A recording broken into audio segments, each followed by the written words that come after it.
नमस्कार, स्वागत है आपका द फोर्थ स्टेज मंच पर। मेरा नाम है रविंद्र सिंह शोरान और इस वक्त की सबसे बड़ी खबर आ रही है नागपुर से। नागपुर, जहां पर आरएसएस का हेडक्वार्टर है। नागपुर, जहां से आते हैं देश के 12 बरस से सड़क भूतल परिवहन मंत्री। और ये खबर जुड़ी है उन्हीं मंत्री से, नितिन गडकरी से। भाजपा के राष्ट्रीय अध्यक्ष रहे हैं। और खबर यह है कि नितिन गडकरी ने कह दिया है कि अब वो और ज्यादा काम नहीं कर सकते, थक गए हैं। वो और ज्यादा काम नहीं कर सकते। जिम्मेदारी किसी युवा को सौंप देनी चाहिए। ये देखिए बड़ी खबर। मतलब ये है, आपको पता ही है कि भाई समय जो चल रहा है उसमें चर्चाएं हो रही हैं कि नया मंत्रिमंडल जो है उसमें बदलाव होने की संभावना है, मोदी मंत्रिमंडल में। तो बदलाव के पहले इस तरह की बयान देना, इसका क्या मतलब है? कि क्या नितिन गडकरी को किसी ने इशारों में या स्पष्ट तौर पर कह दिया है कि आप अब अपना बोरिया बिस्तर बांध लीजिए, अब आपको रिटायर करेंगे? या फिर नितिन गडकरी खुद ही अब इस मंत्रिमंडल का हिस्सा रहना नहीं चाहते? इस तरह की बात उन्होंने कही कि अब मैं थक गया हूं, किसी युवा को मौका दिया जाना चाहिए। अब ये बात उन्होंने कह दी है तो जाहिर है इसका तो फिर भाई राजनीतिक मतलब तो है। पूरी बात उन्होंने क्या कही है शब्दशः मैं आपको बता दूं, कहाँ कहा है वो ज्यादा महत्वपूर्ण है ताकि कोई कंफ्यूजन ना रहे। अब गडकरी नागपुर जिले के कटोल में एकलव्य एकल विद्यालय शिक्षक पर्यवेक्षक प्रशिक्षण कक्षा, देखिए कितना थोड़ा सा कठिन है हिंदी में बोलना, में बोल रहे थे। और उन्होंने कहा कि पिछले 30 साल से लगातार सार्वजनिक जीवन में मैं सक्रिय हूं, मैंने कई उतार चढ़ाव भी देखे हैं,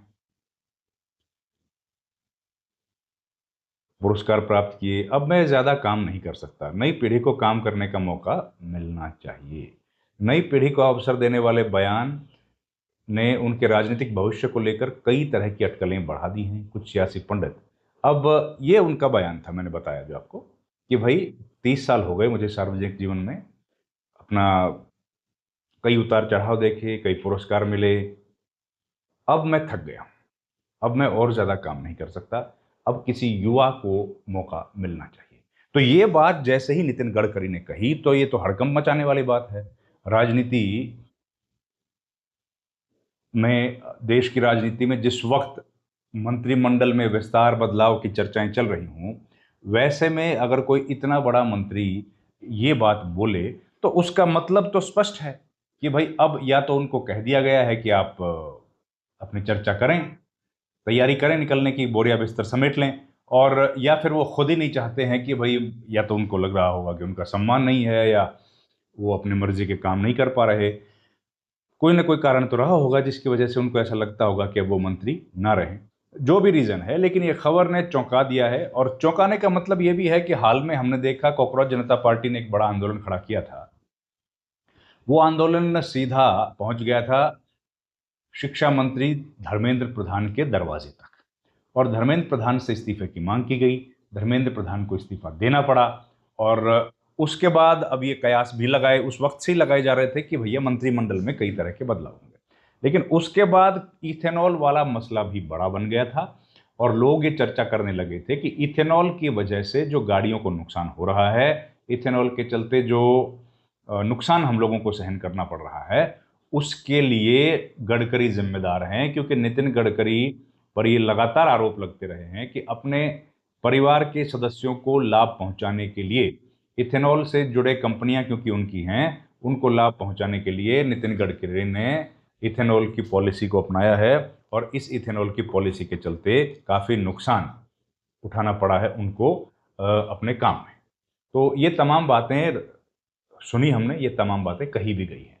तो इन्हीं बातों के बीच में ये खबर आई है कि अब नितिन गडकरी खुद कह रहे हैं कि भैया मैं नहीं चाहता और इस पद पर अधिक रहना, मैं अब इस्तीफा देना चाहता हूं क्योंकि मैं हो गया हूं परेशान, थक गया हूं, युवाओं को मौका मिलना चाहिए। तो आज तक हम लोग लंबे समय से देख रहे हैं कि युवाओं को मौका देने की किसी को जल्दी होती नहीं है। राजनेता तो 80-90 साल तक भी काम करते रहते हैं। और नितिन गडकरी तो अभी ठीक हैं, फिट हैं, उतनी उम्र तो उनकी हुई नहीं है।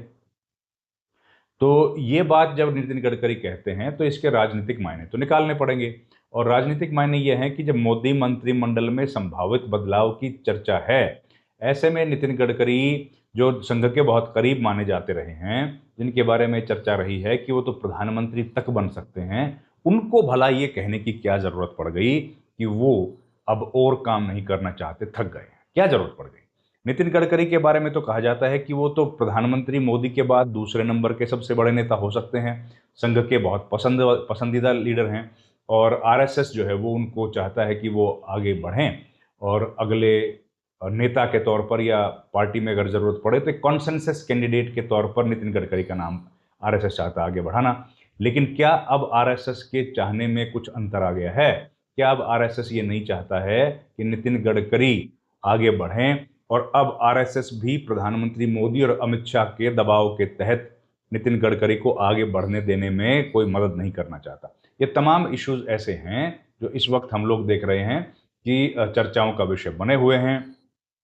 नितिन गडकरी का अगर इस्तीफा होता है तो ये बीजेपी के लिए एक बड़ा झटका माना जाएगा, खासतौर पर बीजेपी के उन लीडर्स के लिए जो एक सौम्य छवि रखते हैं, जैसे राजनाथ सिंह हैं। अब ये माना भी जा रहा है कि बीजेपी में दो गुट धीरे धीरे बन रहे हैं, नितिन गडकरी, राजनाथ सिंह और योगी आदित्यनाथ, क्योंकि जाहिर है इनका अपना एक बड़ा कद है और बड़े कद को कमज़ोर किया गया है। इन सब लीडर्स को पार्टी के सामने, पार्टी के दबाव में या प्रधानमंत्री मोदी के समर्थन में अपनी बातें कहनी पड़ती हैं। खुल के ना अपने सरकार पार्टी के मंच से और ना व्यक्तिगत तौर पर अपनी बातें कह पाते हैं। इस तरह की बातें सार्वजनिक जीवन में हम लोगों ने कई बार सुनी हैं। लेकिन अब अगर नितिन गडकरी ये बात कह रहे हैं कि मैं तो अब और काम नहीं कर पाऊंगा, तो कहीं न कहीं ये खतरे की घंटी हो सकती है सरकार के लिए। और क्या केवल इसका मतलब इतना ही होगा कि नितिन गडकरी सामान्य तौर पर रिटायर होना चाहते हैं, या फिर नितिन गडकरी किसी ऐसे दबाव में हैं जो सरकार की तरफ से उनको कहा गया है या संघ की तरफ से उनको इशारा किया गया है? ये बात तो धीरे धीरे पता लगेगी। लेकिन फिलहाल जो बड़ी खबर थी वो लेकर हम आपके सामने हाजिर हुए। इस वीडियो में इतना ही। आपका बहुत बहुत धन्यवाद। Thank you very much. नमस्कार।